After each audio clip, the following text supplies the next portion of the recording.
നിലാക്കീറിലേക്ക് സ്വാഗതം. ശത്രുക്കളായ 2 ഗോത്രങ്ങളുണ്ടായിരുന്നു. അവർ നിരന്തരം പരസ്പരം യുദ്ധം ചെയ്തു. ഒരു ദിവസം ഒരു ഗോത്രത്തിൽ നിന്നുള്ള ഒരു കൂട്ടം യുവാക്കൾ ഇതര ഗോത്രത്തിലെ ഒരു യുവാവിനെ ക്രൂരമായി കൊലപ്പെടുത്തി. ആ കൊലപാതകത്തിൽ ദുഃഖിതരായ കോപാകുലരായ യുവാവിൻ്റെ ഗോത്രക്കാർ കുറ്റവാളികളെ പിടികൂടി രാജാവിൻ്റെ മുമ്പാകെ കൊണ്ടുവന്നു. രാജാവ് അവർക്ക് വധശിക്ഷ വിധിച്ചു.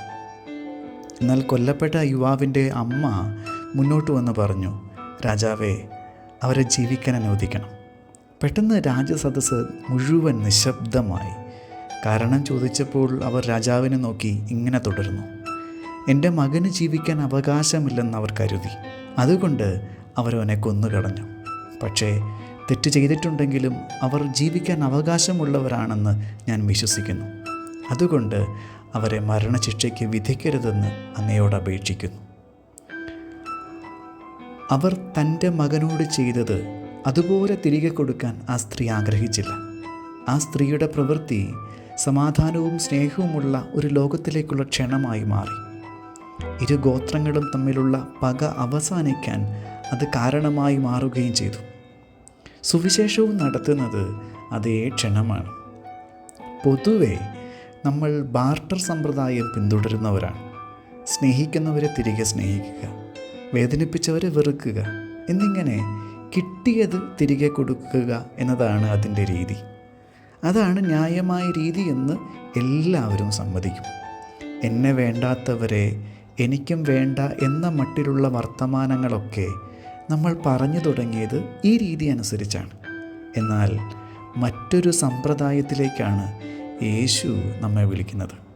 അവൻ പറയുന്നു, ശത്രുക്കളെ സ്നേഹിക്കുക, ദ്വേഷിക്കുന്നവർക്ക് നന്മ ചെയ്യുക, ശപിക്കുന്നവരെ അനുഗ്രഹിക്കുക, അധിക്ഷേപിക്കുന്നവർക്ക് വേണ്ടി പ്രാർത്ഥിക്കുക.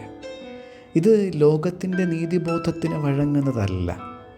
കിട്ടിയത് തിരികെ നൽകുക എന്ന് ലോകം പഠിപ്പിക്കുമ്പോൾ നന്മ മാത്രം നൽകുകയെന്ന് യേശു തിരുത്തുന്നു. സ്നേഹിക്കുന്നവരെ തിരികെ സ്നേഹിക്കാൻ ആർക്കും കഴിയും. അതിൽ അസാധാരണമായി ഒന്നുമില്ല. എന്നാൽ വേദനിപ്പിക്കുന്നവരോട് പ്രതികരിക്കുന്ന രീതിയിൽ വ്യത്യസ്തത സാധ്യമാണ്.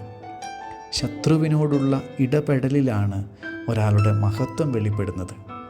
ദാവീദിൻ്റെ മഹത്വം അതായിരുന്നു. ആ കഥയൊക്കെ നമുക്ക് നന്നായി അറിയാം.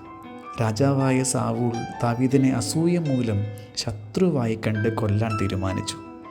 അതറിഞ്ഞ് ഭയന്നോടിയ ദാവീദ് ഒളിവിൽ കഴിയുമ്പോൾ ഒരു ദിവസം സാവൂൾ ഉറങ്ങിക്കിടക്കുന്ന ഗുഹയിൽ എത്തിച്ചേരുന്നു. ദാവീദിൻ്റെ അനുചരന്മാർ എല്ലാവരും പറഞ്ഞു, ഇത് ദൈവം നൽകിയ അവസരമാണ്, അവനെ കൊന്നുകളയുക.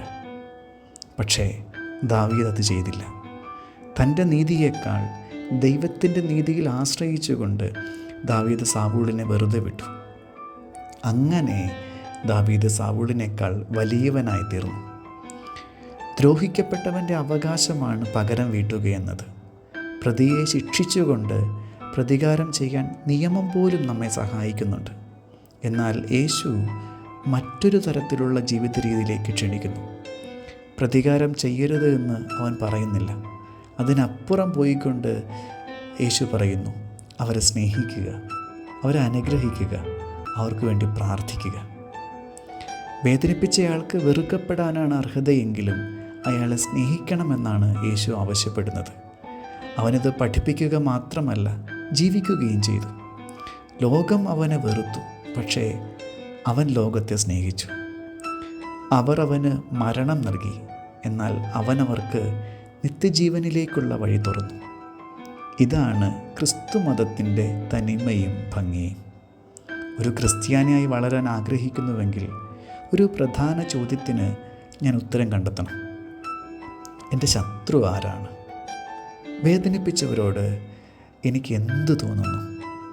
അവർ ചെയ്തതിനനുസരിച്ച് അവർക്ക് പ്രതിഫലം കിട്ടണമെന്നാണോ എൻ്റെ ആഗ്രഹം?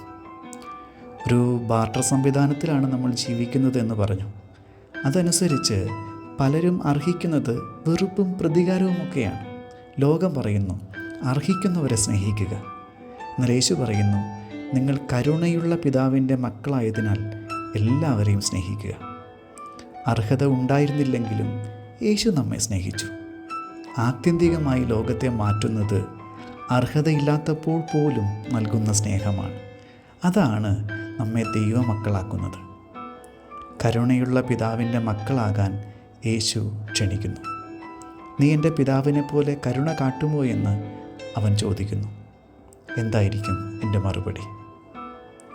പ്രാർത്ഥിക്കാം.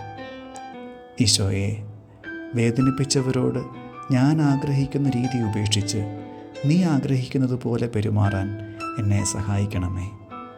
ആമേൻ. സ്തുതിയായിരിക്കട്ടെ.